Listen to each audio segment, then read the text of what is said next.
እናቴ ላክሹ ልጅሽን እንዳትጠብቂ። ማንም የቀረ የለም፣ ሁሉም አልቋል።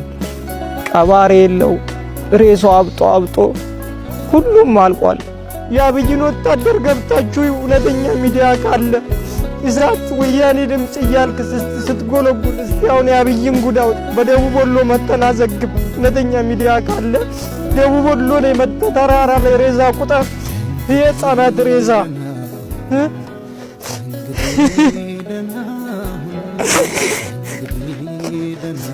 እኔ እግዚአብሔር ይመስገን ምንም አልሆንኩም እስካሁን።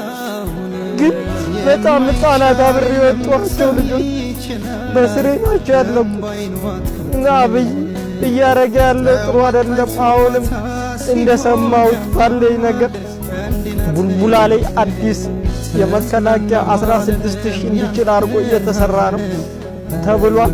አሁንም ምልምል ገብቷልኛ እንደወጣ እነዚህም ለቀጣይ የሚሞቱ ናቸው። ድርጅታችሁ የሚጠቀመው አዲስ ትውልድ፣ አዲስ አስተሳሰብ፣ አዲስ ተስፋ የሚል ዝነኛ መፈክር አለ።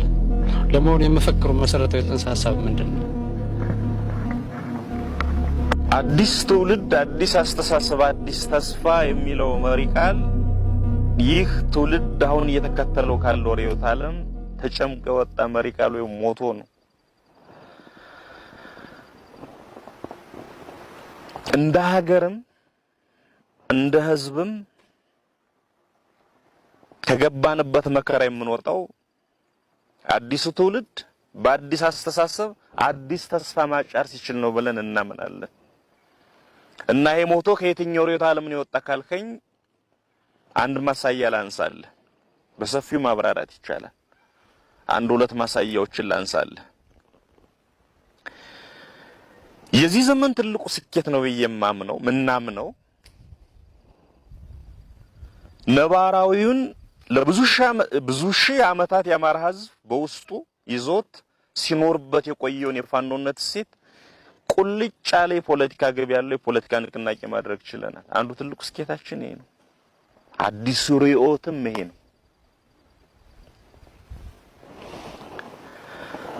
ፋኖነት አገር ሲወረር አገር ሲደፈር ወይም ገዢዎች ተወረረን ተደፈርን ሲሉ የአማራው ህዝብ ሞፈር ቀንበሩን አሽቀንጥሮ ጥሎ መሳሪያ ያለው መሳሪያውን የሌለው ቆመጡን ይዞ ጠላት መጣበት በተባለው አቅጣጫ ተሞና ዘምቶ ከጠላት ጋር ግብግብ ገጥሞ ጠላት ሲሸነፍ ወይም ተሸንፏል ሲባል ጦርነቱን አሸንፈናል ደምድመናል ሲባል የሞተው ሞቶ የተረፈው ወደ ቤቱ ተመልሶ አሁንም ያን ጥሎት ሄዶ ሞፈረው ቀንበር ከጣለበት አንስቶ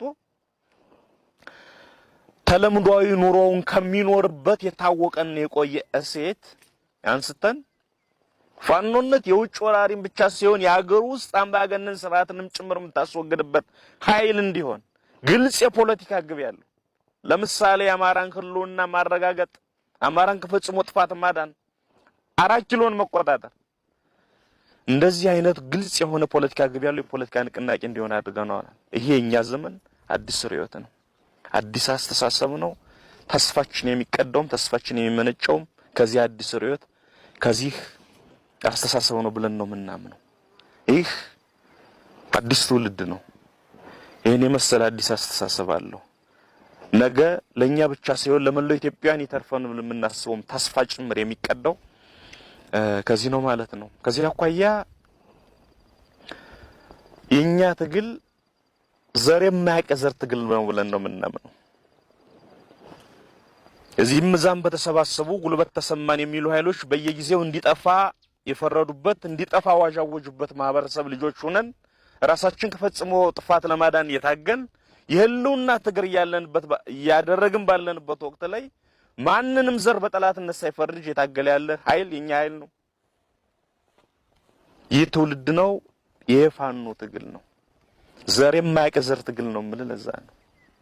መነሻውና መድረሻው ሰውነት ነው። ፍልስፍናው ፍቅር ነው። ቅኝቱ ቅንነት ነው። ከዚህ ባለፈ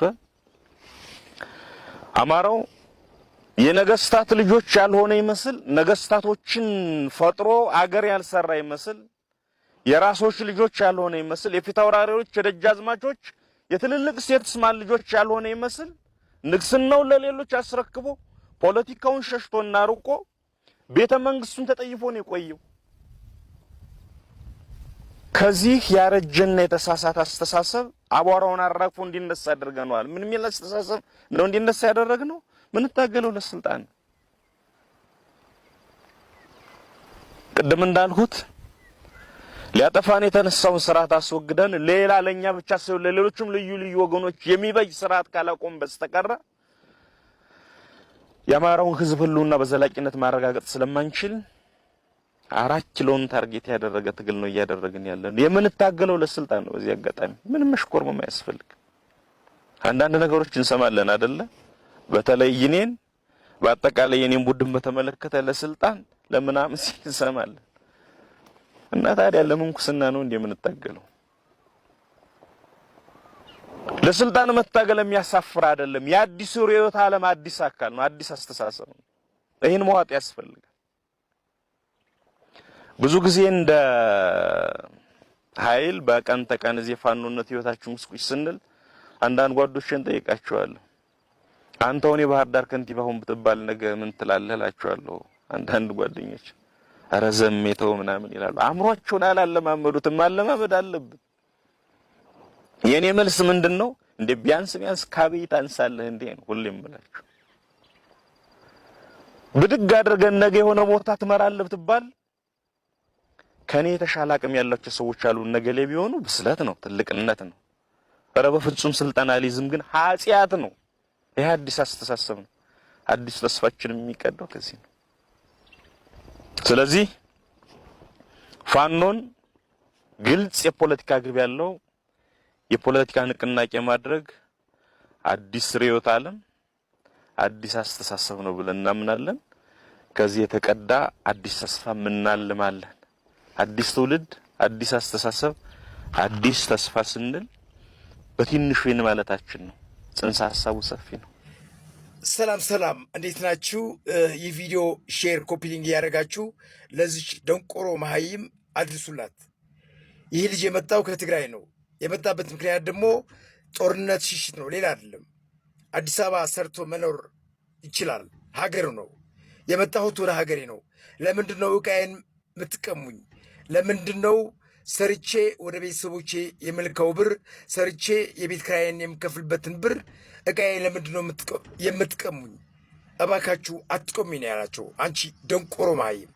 አንቺ ግን ልጁ የሚያዝናና ንግግር እንደተናገረ ዲዊት አድርገሽ እየሳቅሽ አየሁሽ። ጥርስሽ ይርገፍ አንቺ መሀይም። ይህ የኛ የኢትዮጵያዊነት ባህሪ ነው፣ ባህል ነው። ጦርነት ያስቃል፣ ችግር ያስቃል፣ ሸሽቶ መምጣት ያዝናናል። እባካችሁ እንደዚህ አይነት ቪዲዮ ሲደርሳችሁ ቢቻል ድምፅ መሆን እንጂ እንዳንቺ አይነት ውሻ የምትስቁበት ቪዲዮ መሆን የለበትም።